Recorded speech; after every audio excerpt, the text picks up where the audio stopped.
Orang banyak pengen hidup yang aman, tapi tahu nggak? Yang paling seru itu justru hidup sebagai perintis. Nggak ada yang nunjukin arah, nggak ada yang ngejamin hasil, tapi justru itu letak asiknya. Gue tahu ini pasti scripted ya, ini pasti by design, karena kelihatan banget ngehafalnya ya. Ya mungkin udah di briefing sama kedua orang tuanya ya, bahwa kid nanti kalau disorot kamera atau nanti kalau diundang podcast, kamu harus ngomong gini ya. Kamu harus ngomong bahwa perintis itu lebih seru. Kamu harus ngomong bahwa perintis itu yang tidurnya paling malam, bangunnya paling pagi anjir. Bla bla bla pokoknya ya. Jadi karena secara logis ya nggak mungkin anak usia 8 tahun itu bisa apa sih guys? Nah pertanyaannya justru untuk kedua orang tuanya Ryu Kintaro ini ya, atau apalah nggak tahu gue nama aslinya ya. Nah pertanyaan buat kedua orang tuanya Ryu Kintaro ini, apa ibu bapaknya Ryu Kintaro nggak takut ya kalau nanti anaknya digamparin di jalan anjir?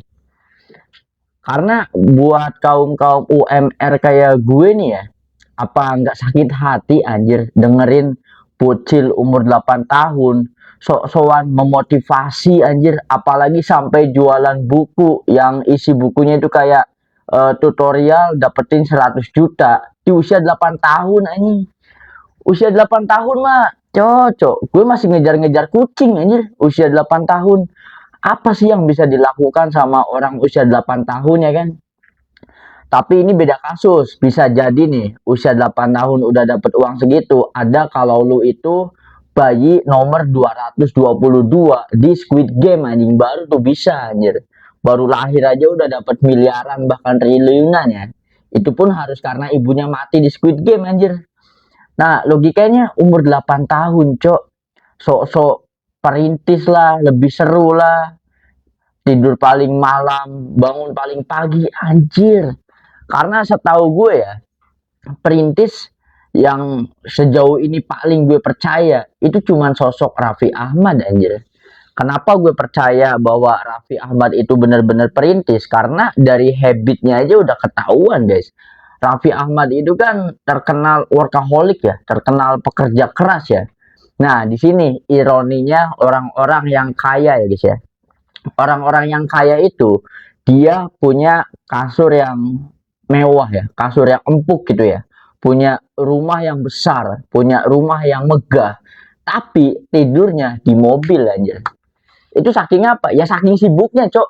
Mana ada orang kaya itu santai-santai, guys. Justru orang kaya itu lebih pekerja keras daripada orang miskin kalau menurut gue ya. Nah, pertanyaannya, kenapa kok orang-orang middle class atau orang-orang miskin itu susah banget jadi kaya? Ya pertama gini ya, ngomongin perintis sama pewaris aja dulu ya. Ini jangankan yang udah nggak punya ibu bapak, yang bener-bener nggak punya privilege sama sekali ya. Nah teman-teman yang masih punya keluarga, punya bapak, punya ibu dan bapak gitu ya. Nah justru kalau untuk middle class ke bawah, orang tua itu bisa jadi beban anjing. Kenapa bisa jadi beban? Karena orang-orang middle class ke bawah itu mindsetnya masih mindset jahiliyah, di mana mereka itu berpikir bahwa anak itu investasi guys. Nah soalnya gini ya, anak pertama dituntut untuk berkontribusi kepada keuangan keluarga, dituntut untuk membiayai adik-adiknya, itu gimana nggak minus ya, punya orang tua aja sifatnya beban anjir. Kayak apalagi ini teman-teman TKW kita ya ini mah gue ngelihat dari fenomena yang ada di lingkungan gue sendiri ya. Teman-teman TKW itu kan ketika seorang orang tua ya, ibu dan bapak memiliki anak perempuan yang sudah di usia kerja, udah disuruh kerja ke luar negeri ya kan, buat bangun rumah, buat bangun ini itu. Nah orang tuanya kadang-kadang sebagian besar malah santai guys. Jadi buat ajang pensiun ketika anaknya sudah bisa bekerja, ketika anaknya memasuki usia produktif ya. Jadi kayak biarin anaknya ke luar negeri, pulang-pulang dibikin gak betah, biar ke luar negeri lagi, orang tuanya yang tadinya orang tuanya itu pekerja keras, jadi males-malesan karena sudah ada sumbangsi keuangan dari anaknya. Jadi jangankan ngomongin perintis sama pewaris ya, Yang punya keluarga aja kadang-kadang sifatnya beban anjir. Jadi ya emang susah banget untuk orang-orang middle class ke bawah bisa sampai ke ini ya, jadi orang kaya ya emang susah anjir. Nah, balik lagi ke bocil umur 8 tahun ya. Ini harusnya ya meskipun tadi gue bilang kan orang yang gue anggap perintis itu ya sosok Raffi Ahmad ya. Ini yang pantas ngomongin kayak gitu ya lebih tepatnya Cipung anjir. Cipung itu kan dia udah syuting dari umur berapa? Umur Cipung sekarang belum nyampe 8 tahun kayaknya kalau nggak salah ya. Nah, itu dia habitnya orang kaya ya. Karena orang tuanya itu pekerja keras, nurun ke anaknya. Anaknya juga kerja keras, bahkan dari usia masih balita, anjir. Jadi kalau kalian ngelihat orang kaya itu hidupnya mewah, ya kalian nggak tahu aja perjuangan di belakangnya, anjir. Karena orang kaya itu bisa jadi tidurnya lebih bentar ya daripada orang-orang kita ya. Nah, sedangkan ngomongin mindset lagi ya, kebanyakan mindsetnya middle class ke bawah itu ya, atau bahasa halusnya miskin itu ya. Nah itu mindsetnya gini guys, misalkan orang-orang yang kerjanya serabutan ya, ketika dapetin duit besarnya 100.000 aja ya, dia berpikir bahwa 100.000 ini cukup buat makan 3 hari, ya udah 2 harinya santai. Ketika uang 100.000 itu mau habis, baru dia nyari kerja-kerja serabutan yang lain. Nah di situ aja gimana mau kaya anjir, mindsetnya aja udah bobrok ya. Jadi emang susah. Di samping itu, ya pertama nyari kerjaan susah juga ya. Tapi gue nggak setuju sih konteks nyari kerja itu susah ya. Ya karena gue juga ngalamin sendiri guys. Gue ngalamin ngelamar ke sana ke sini gak terima. Sampai-sampai sudah tahap tes fisik ternyata itu penipuan. Karena kan kalau harus nyogok kerja di pabrik gue nggak punya uang ya. Jadi kalau menurut gue susah nyari kerja itu bukan sebuah keluhan ya. Karena kadang-kadang kitanya aja yang sering pilih-pilih ya. Karena gue juga inget banget kerjaan pertama gue itu cuma digaji 750.000 sebulan anjir. Tapi kerjaan pertama itu mengantarkan gue menemukan karir yang bener-bener membawa hidup gue berubah ya. Yang bener-bener ya bisa dibilang cukup layak lah dari yang nggak punya apa-apa jadi yang bisa menghidupi diri sendiri sama keluarga gue gitu ya. Nah, ini menarik banget ya. Kan sampai-sampai dihujat ya. Si bocil 8 tahun itu kan sampai-sampai dihujat ya. Ya logikanya gimana nggak dihujat anjir. Jangankan kaum UMR ya. Kita ngomongin kaum UMR aja ya. Tidur paling malam, bangun paling pagi itu bukan perintis gitu. Itu mah karyawan SCBD yang rumahnya di Bogor bolak-balik PP tiap hari anjir. Kayak gue mikirnya begini ya, motivator aja ketika ngomong bla bla bla gue udah nggak percaya anjir, apalagi ini yang ngomongnya bocil umur 8 tahun ya. Ya gimana orang-orang nggak benci kan, gimana orang-orang nggak jijik kan ngelihatnya kan, sampai jadi fenomena kayaknya semua konten kreator ngebahas hal ini ya, sampai-sampai konten kreator anime juga kan menjadikan sosok bocil 8 tahun ini bahan-bahan yang harus dipikirkan bersama ya. Ini bayangin ya, kalau ada seseorang yang habis interview dan langsung ditolak pada saat itu juga ya. Terus dengan rasa frustasi, capek, lelah, letih, di tengah jalan ketemu sama bocil itu. Posisi bocil itu sendirian guys. Itu gue takutnya digampar tuh bocil anjir. Karena sakit hati banget cok. Kita yang bener-bener aduh perintis itu nggak sesederhana itu ya. Perintis itu susah banget guys. Perintis itu bukan dimulai dari nol anjir, dimulai dari minus ya. Logikanya gini, kita yang baru mencari pekerjaan setelah melewati fase di mana pekerjaan itu susah, akhirnya kita bisa mendapatkan pekerjaan. Ingat satu hal ya, orang kita ini ngejar UMR aja susah banget anjir. Padahal UMR itu M-nya minimum cok. Bayangin, ngejar minimum aja kita udah susah, kita udah keteteran aja. Gimana mau kaya cok. Jadi emang bener-bener 1.001 bahkan 1.000.001 ya. Orang yang dari perintis sampai jadi orang kaya itu emang bener-bener takdirnya kuat guys. Ditambah gini, kalau mau jadi orang kaya, kita itu kan harus siap dengan mentalitas orang kaya, dengan kepribadian orang kaya, dengan kebiasaan atau habitnya orang kaya. Simpelnya gini, contoh, Kalau kita mau jadi kaya, kita harus bangun jam 4. Kita harus benar-benar 24 jam dalam sehari itu benar-benar dominan produktif ya. Mau lu jualan apa, mau lu bisnis apa, mau kerja apa, itu dominan produktif. Nah, sedangkan orang-orang kita yang gak punya kerjaan, nganggur aja masih pilih-pilih kerjaan anjir. Yang usaha kayak dikit-dikit usaha maju dikit, pikirannya udah konsumtif ya. Udah mau beli ini, beli itu. Apalagi kayak orang-orang yang bener-bener hopeless anjir. Orang-orang yang bener-bener dari awal sudah menyerah sama takdirnya ya. Dari awal memang udah menerima nasib bahwa ya nggak apa-apalah hidup gini-gini aja.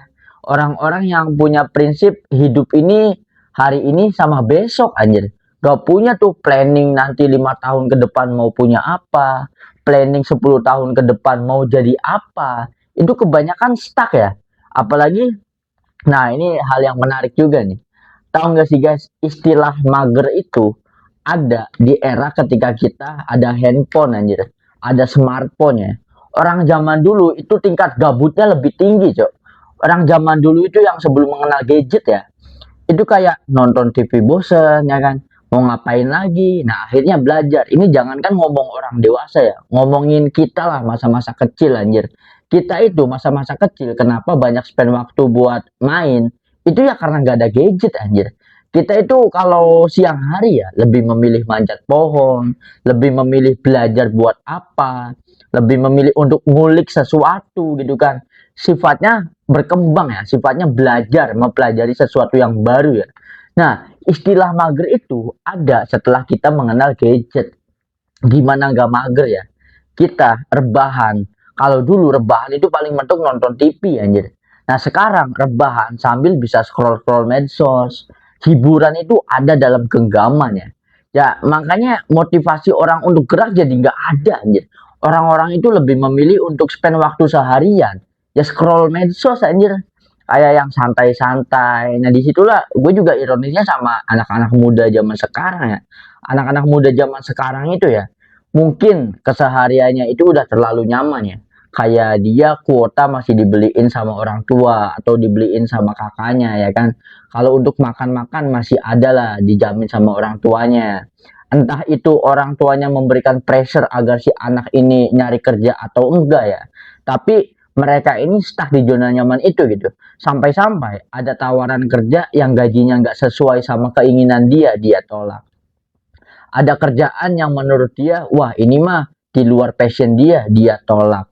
Jadi emang bener-bener membahayakan banget sih guys, kayak generasi kita zaman sekarang ini ya. Jadi kadang-kadang sekarang itu menganggur adalah pilihan anjir. Bener-bener parah ya. Ditambah lagi, ini what the fuck sih ya.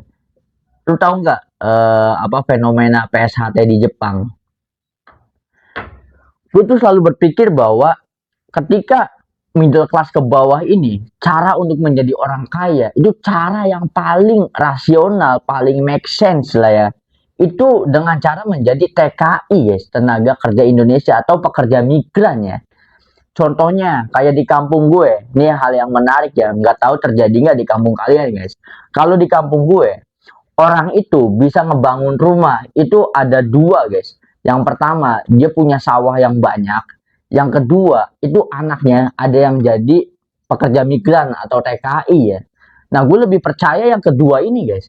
Karena tetangga atau teman-teman lingkungan sekitar gue itu ya, itu kebanyakan bisa merubah taraf hidupnya. Ya karena anaknya kerja di luar negeri anjir. Itu dari zaman orang tua gue sampai zaman era gue sekarang anjir. Nah, sekarang ada segerombolan makhluk ya yang membuat onar di Jepang ya. Ya entah itu yang salah PSHT atau oknumnya ya.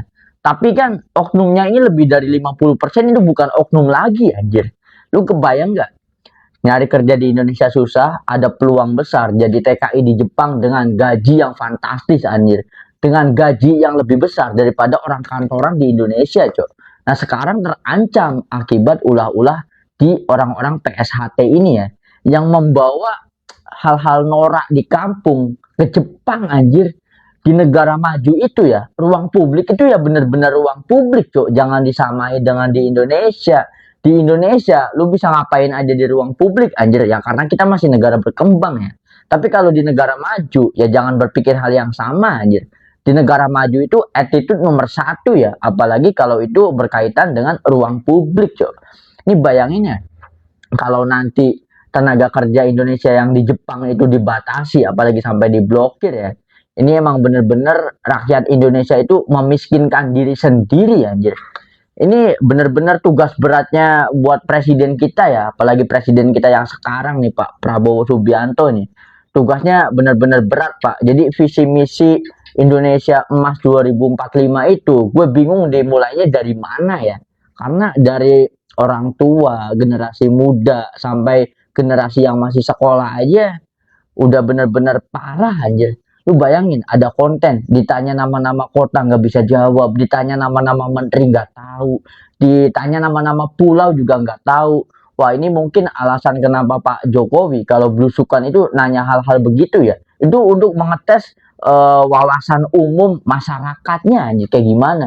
Dan miris banget cok, nama-nama kota nggak tahu, nama-nama pulau nggak tahu. Gue dulu waktu SD ya disuruh ngapalin nama-nama menteri, jabatan dan tugas-tugasnya anjir sampai di situ ya. Bahkan generasi gue itu generasi yang pernah disuruh ngapalin pembukaan undang-undang. Ah, Pancasila mah sepele anjir. Pembukaan undang-undang aja kita harus hafal guys di generasi gue ya. Nah, sekarang entah kurikulum pendidikannya yang gimana ya, atau memang orang-orangnya yang siswa-siswanya yang karena gadget ini jadi makin parah ya. Ironisnya kan harusnya perkembangan teknologi itu dibarengi dengan sumber daya manusia yang memadai ya. Sumber daya manusia yang semakin cerdas harusnya ya. Ini karena span waktu di gadgetnya itu lebih banyak hiburan guys. Jadi makin-makin parah anjir. Hitung-hitungan dasar aja pada nggak bisa cok. Parah banget loh ya. Jadi kalau kita sudah tahu ya kondisi masyarakat kita itu kayak gimana, kayak hambatan-hambatannya kayak gimana, kendalanya kayak gimana, itu kalau menurut gue mah kata-kata motivator itu justru malah makin bikin kita insecure anjir. Gini ya, motivator yang sudah dewasa, punya bisnis yang besar, apa segala macam, pejabat yang dari dulunya atau kecilnya lahir dari keluarga miskin, itu aja tidak bisa menginspirasi kita anjir atau mayoritas masyarakat Indonesia ya. Apalagi yang ngomongnya bocil umur 8 tahun guys anjir. Ini yang gua justru ya sebelum kita ngejudge atau membenci si bocil ini guys, kita tuh harus bertanya-tanya kepada seseorang di baliknya ya, atau ya orang tuanya itu sendiri ya. Ini apa ya yang dipikirkan sama orang tuanya si bocil ini guys? Apakah mereka berpikir bahwa wah anaknya ini akan menjadi sosok inspirasi di Indonesia anjir, sampai-sampai dengan PD-nya itu nerbitin buku cok, buku mendapatkan 100 juta pertama di umur 8 tahun anjir. Itu kan tutorialnya lu dapat uang angpau aja 70 jutaan satu tahunnya. Gokil anjir, 30 tahunnya dikasih sama orang tua gitu ya cara mendapatkan 100 juta cok. Kalau mau kayak gitu lebih baik flexing aja. Jangan-jangan sok-sok perintis lebih seru. Ini menyakiti hati para pejuang ya. Para pejuang yang benar-benar real merintis anjir. Lu bayangin. Merintis kerja aja itu ngejar jenjang karir aja udah bener-bener capek ya, sampai bener-bener ada di titik tertinggi, bener-bener merubah taraf hidup ya. Apalagi merintisnya kalau orang-orang yang jualan itu merintisnya dari umur berapa, suksesnya sampai umur berapa aja, perjuangannya bener-bener lama banget ya. Ini ujung-ujung 8 tahun anjir, sok-sok ngomong perintis 8 tahun, cuk perintis apaan 8 tahun anjir. Bener-bener parah ya. Ya mungkin gue harap sih untuk kedepannya ya, ini menjadi sebuah pembelajaran ya. Nah yang paling gue kesel ini tempat-tempat kayak konten kreator itu kok kenapa memberikan panggung untuk bocah kayak gini ya. Untuk bocah-bocah yang gue yakin konten kreator itu juga kayak ngedengernya ini apaan sih bocah anjir. Perintis itu lebih seru, nggak ada yang nunjukin arah. Perintis itu kayak lu nggak tahu sekarang jadi apa tapi kamu membangun sesuatu. What the fuck anjing. Bocil 8 tahun ngomong kayak gitu, Cuk. Jadi ini bener-bener next level, nggak ada akhlak anjir, bener-bener nggak mikirin perasaan orang-orang yang nonton video itu ya. Nggak tahu ini arahnya kemana ya, bener-bener parah banget ya. Ya mungkin untuk pembahasan bocil umur 8 tahun yang gembar-gembor tentang perintis dan pewaris itu gue cukup sampai di sini aja ya, karena kalau mau diobrolin dengan yang lebih santai itu pasti durasinya bisa lebih tinggi lagi ya.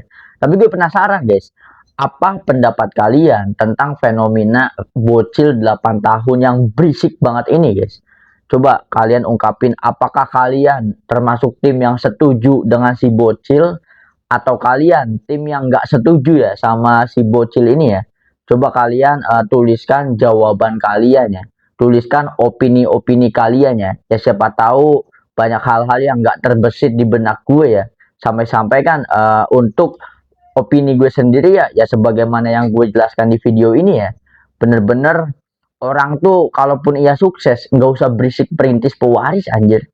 Orang yang dari kecil sampai gede itu nggak pernah ngasih orang tuanya apa-apa. Dari kecil sampai gede selalu disuapin sama orang tuanya. Usaha maju dikit geger-geger, aku mah perintis. What the fuck anjing, perintis babi cok. Pokoknya sampai sini aja. Jadi kenapa gue bahas di channel Investin, karena sebelum kita memasuki financial freedom, sebelum kita mencari tahu cara memanage uang, kan kita harus concern sama cara kita dapetin uang dulu ya.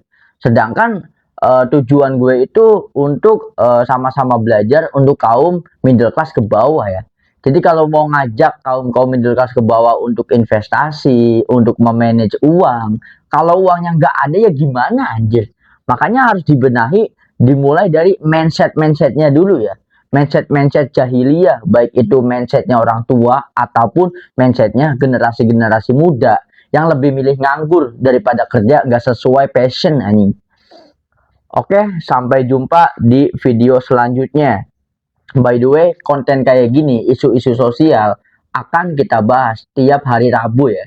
Jadi kalau untuk hari-hari biasa kita tetap membahas tentang investasi. So, terima kasih buat kalian yang sudah menonton video ini sampai habis. Jangan lupa untuk like, comment, share, dan tentunya subscribe ya guys ya. Kita sama-sama belajar. Sampai jumpa di video selanjutnya.